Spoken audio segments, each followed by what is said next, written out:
lengguwahe, karahasan, sexual, horror o droga na hindi angkop sa mga bata. Laking pasasalamat nitong si Marge kay Paulo dahil ipinagtanggol umano ng kanyang asawa ang kanyang ina't kapatid laban nga sa ina ni Paulo na itong si Regina. Kahit alam nitong si Evelyn na masyado nang pinag-iinitan sila ni Regina, ay wala ngang magagawa itong si Evelyn kundi alalayan ang kanyang anak.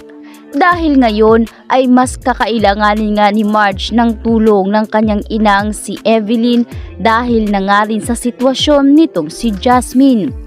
At dahil hindi pa nga maayos ang relasyon ni Marge at Paulo, ay dito na nga rin naiisipan ni Marge na mas maganda kung susuportahan nga ni Marge ang kanyang asawang si Paulo sa bawat lakad nito tungkol sa kumpanya.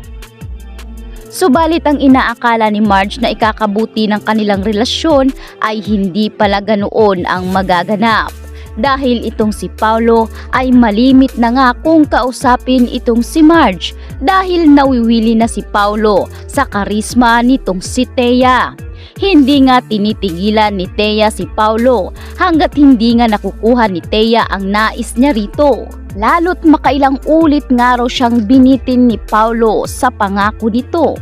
Kaya naman dahil sa tila hinahamon nga ni Thea ang pagkalalaki ni Paulo, ay dito nga naisipan ni Paulo na mag-book ng hotel na kung saan para doon ay maisagawa nga nilang dalawa ni Thea ang kanilang nais.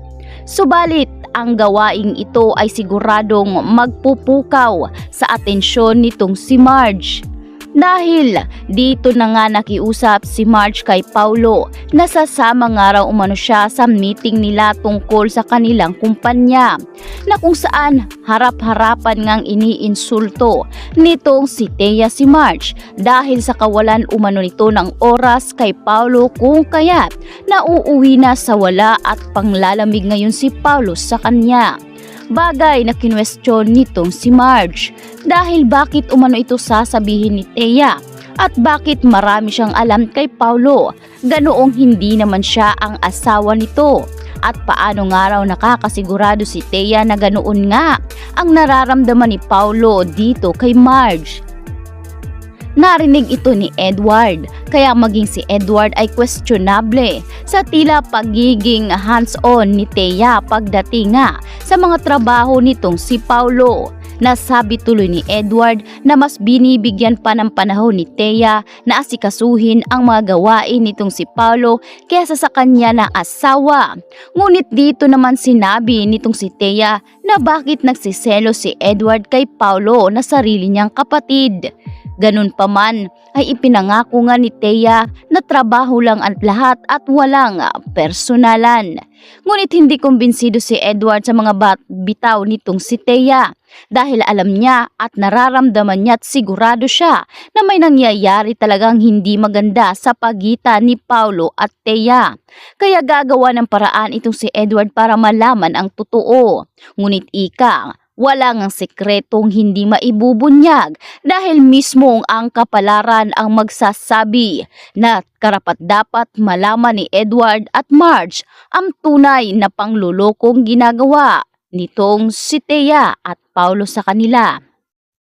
Kaya naman isang araw ay dito nga nagsinungaling si Paulo at sinabing meron nga raw siyang meeting na pupuntahan kasama ang kanyang mga staff. Naniwala itong si Marge sa pag-aakalang totoo ang sinasabi nitong si Paulo. Ngunit nang pinuntahan nga nitong si Marge ang kwarto ni Paulo ay tila wala na siyang dinatnan doon. Mabilis pa sa 4:00 kung umalis itong si Paulo tila nagmamadali. Ngunit ang hindi nga alam nitong si Paulo ay nilagyan nga ni Marge ng GPS ang cellphone nito upang malaman niya kung saan talaga pupunta itong si Paulo.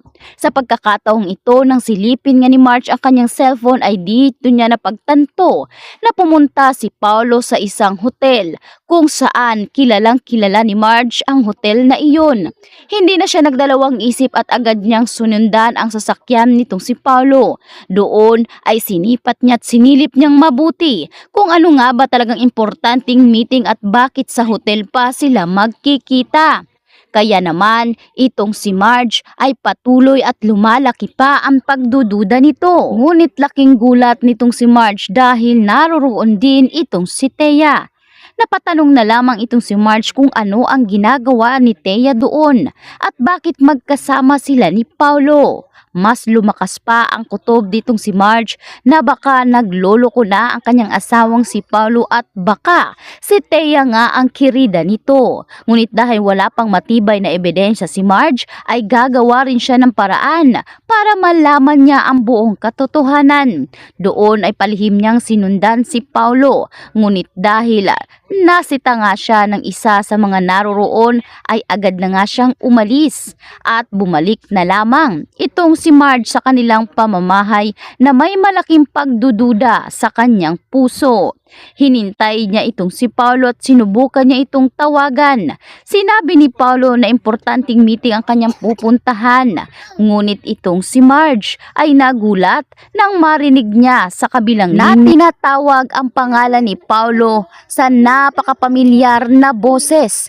Kaya dito tinanong ni Marge kung si Thea ba ang kasama niya sa naturang kumpanya.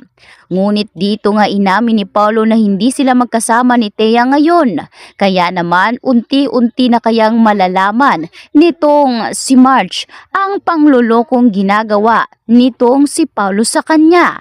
At hanggang saan kaya kayang itago ni Paulo at Thea ang kanilang pagtataksil, lalo't maging si Edward ay nararamdaman din nito na tila may tinatago ang kanyang asawang si Thea at nais niya nga ring malaman kung sino nga ba ang pinagkakaabalahan ngayon nitong si Thea.